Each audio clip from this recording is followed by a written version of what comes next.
राजौरी में आतंकी हमले पर यह बड़ी खबर जान लीजिए। आतंकी हमले की जांच अब एनआईए करेगी। जांच के लिए एनआईए की टीम राजौरी पहुंची है और अब पूरे मामले की जांच की जाएगी कि आखिर इस आतंकी हमले को अंजाम कैसे दिया गया। एनआईए की टीम राजौरी पहुंच चुकी है, यह बड़ी अपडेट है और एनआईए अब इस पूरे मामले की जांच करेगी।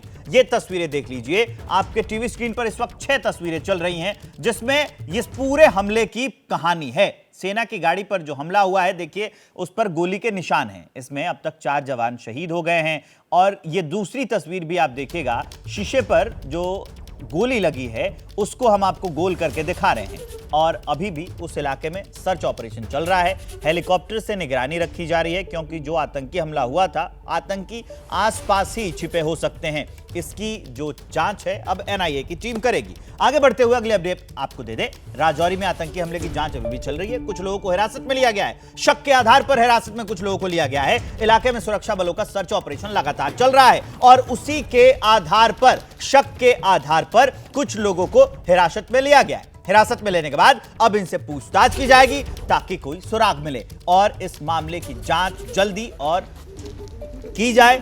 कुछ संदिग्धों को हिरासत में लिया गया है, ये बड़ी अपडेट हम आपको दे रहे हैं। 2 लोग जम्मू से हमारे साथ अजय बाचलू और न्यूज रूम से आशीष कुमार सिंह हमारे साथ जुड़ गए हैं। सबसे पहले अजय बाचलू के साथ चलते हैं। अजय, सर्च ऑपरेशन जो चल रहा है, जो आतंकी इस घटना में शामिल थे, क्या सुरक्षा एजेंसियों को कोई सुराग मिल पाया उसका? जी विवेक, अगर मैं सर्च ऑपरेशन की बात करूं तो व्यापक सर्च ऑपरेशन चलाया जा रहा है और ये कई किलोमीटर फैला हुआ जंगल है और इन जंगलों की जो है चप्पा चप्पा छान रहे हैं सुरक्षा बल। और इसमें न केवल सेना बल्कि paramilitary forces, Jammu Kashmir police, CRPF, व्यापक सर्च ऑपरेशन इस मेरे पीछे जो आप जंगल देख रहे हैं इनमें चल रहा है। क्लू की बात अगर करें तो संदिग्धों को कुछ को पूछताछ के लिए उठाया गया है।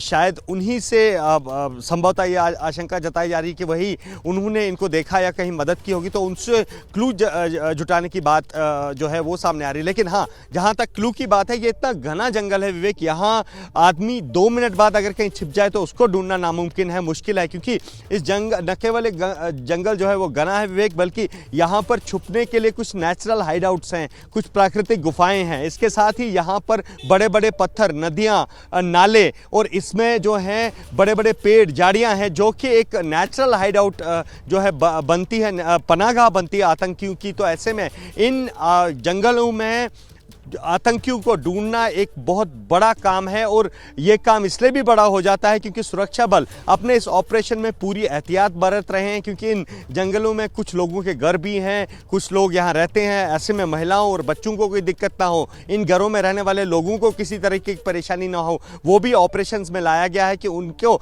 बगैर दिक्कत दिए हुए इस ऑपरेशंस को पूरा किया जाए। तो संभवतः यही एक बड़ा कारण है कि इस ऑपरेशन में समय लग रहा है और उन्हें ढूंढने में थोड़ा सा हमें अभी और इंतजार करना होगा। विवेक, आप हमारे साथ बने रहिए। आशीष सिंह भी हमारे डिफेंस एडिटर आपको दिख रहे हैं। आशीष, पिछले कुछ दिनों में लगातार ऐसी घटनाएं जम्मू कश्मीर के कुछ इलाकों में बढ़ी हैं और साथ में ये जो अजय बाचलू जिसका जिक्र कर रहे थे, ये बहुत बड़ा चैलेंज हो जाता है सर्च ऑपरेशन के दौरान भी कि रिहायशी इलाकों में वहाँ लोग भी रहते हैं और वहाँ आपको संदिग्धों और आतंकवादी जैसे लोगों को भी ढूंढना है।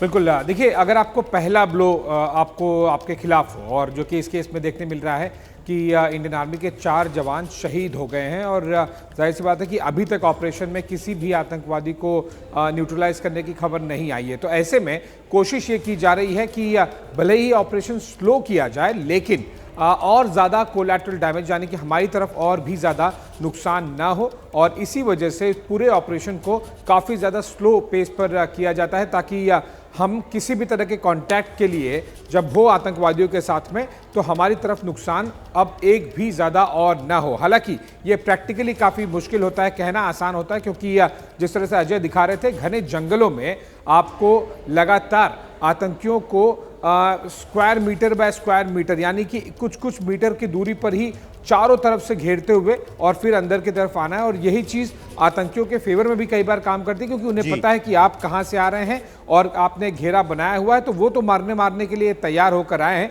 और हमारी तरफ जो KIA यानी कि वीर गति को जो जवान प्राप्त हुए हैं, उनका नंबर बिल्कुल भी अब ना बढ़े, इसीलिए बहुत ज़्यादा सतर्कता रखी जा रही है और इसीलिए ऑपरेशन को काफ़ी स्लो किया जा रहा है। इस तरह के जो सर्च ऑपरेशन किए जाते हैं।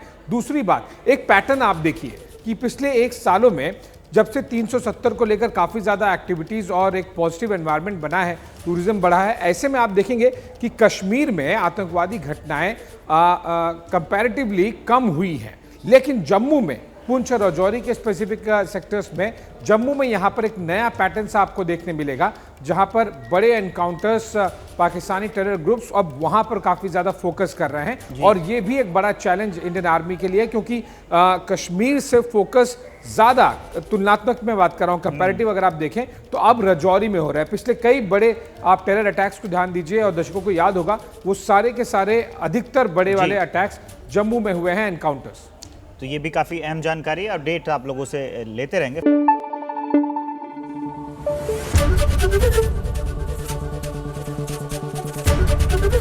ABP न्यूज़ आपको रखे आगे।